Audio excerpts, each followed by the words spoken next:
La Grande Vadrouille, Les Aventures de Rabbi Jacob, Fantomas, Le Gendarme de Saint-Tropez. Toute une lignée de films cultes portés par Louis de Funès et rediffusés tous les ans à la télé pour agrémenter nos soirées d'été.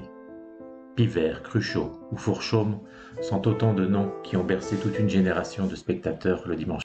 Hubert, que se passe-t-il? Le bateau coule, on a déjà les pieds dans l'eau. Paul et Evelyne, ça continue? Ça casse même les vitres.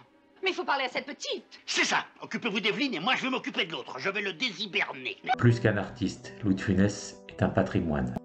Louis de Funès a gagné sa vie comme comptable, fourreur, étalagiste, décorateur et surtout musicien d'ambiance dans un piano-bar.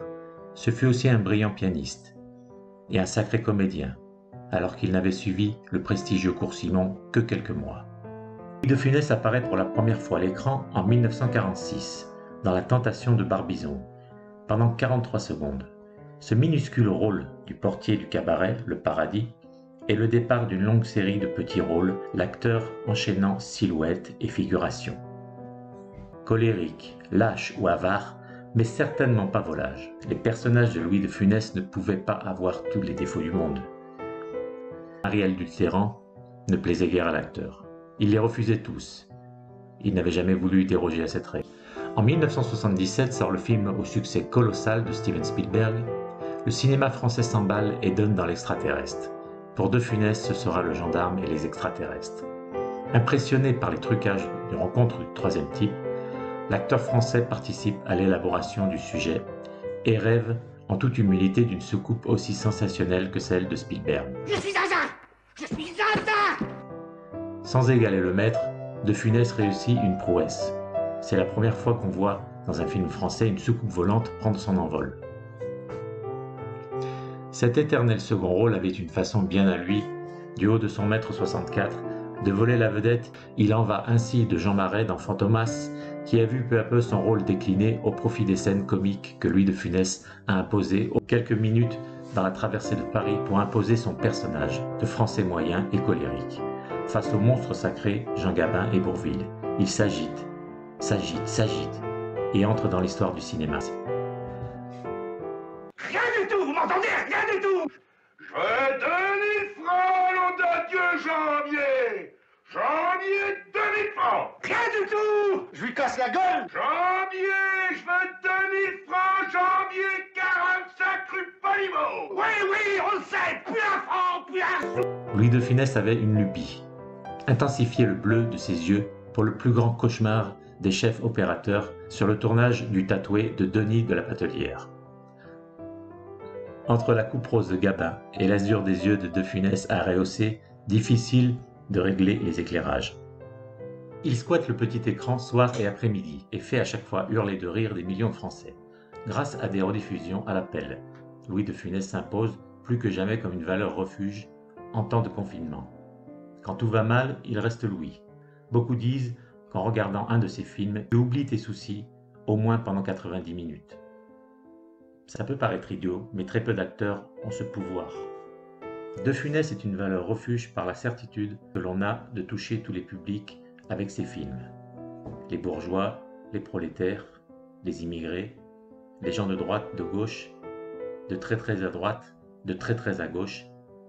Après avoir réuni 5 millions de spectateurs, en plein après-midi devant La Grande Vadrouille, longtemps film roi du box-office en France avec 17 millions d'entrées, France 2 a récidivé en programmant Les Aventures de Rabbi Jacob, qui ont fait rire près de 4 millions de confinés. Pas en reste, M6 déroule le tapis rouge. En première et deuxième partie de soirée, au gendarme Ludovic Cruchot. Enfin, Canal+ promet à ses abonnés un marathon de rire en avril, Ciné Plus de De Funès. L'occasion de revoir des films comme Oscar ou Le Grand Restaurant et d'écouter des fans comme Alain Chabat partager leur passion. Programmation choisie pour adoucir le confinement. Pas que, dans l'esprit des programmateurs, revoir Louis de Funès, c'est clairement un antidépresseur. Sa filmographie correspond à un âge d'or de l'histoire de France, des 30 Glorieuses. C'est un peu le synonyme d'une France bien heureuse, du plein emploi. Ces films sont d'ailleurs remplis de gadgets comme la Citroën DS volante dans Fantomas.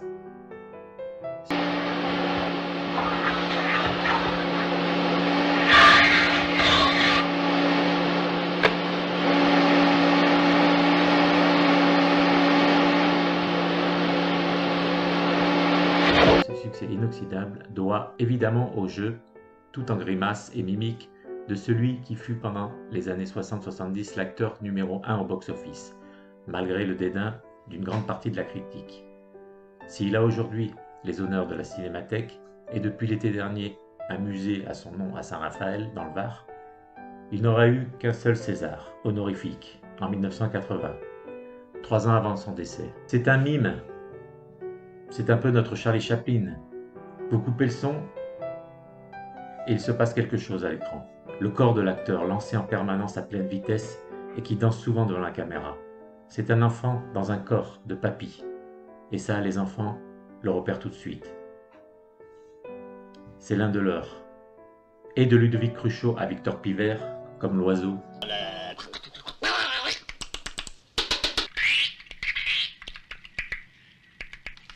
De Funès incarne également un même personnage simultanément irascible, couard, égoïste, obséquieux et même raciste dans Rabbi Jacob. C'est un archétype, c'est Polichinelle, soit un personnage mal intentionné, dans les projets malfaisants, sont toujours contredits. Il nous donne à voir un homme qui échoue et ça nous émeut. Un personnage universel à rebours des théories sur son caractère franchouillard. Tout le monde a un Louis de Funès autour de soi, ou se reconnaît en lui, et de rappeler son immense succès en dehors des frontières hexagonales, de l'Allemagne, de l'ex-URSS, en passant par l'Afrique francophone.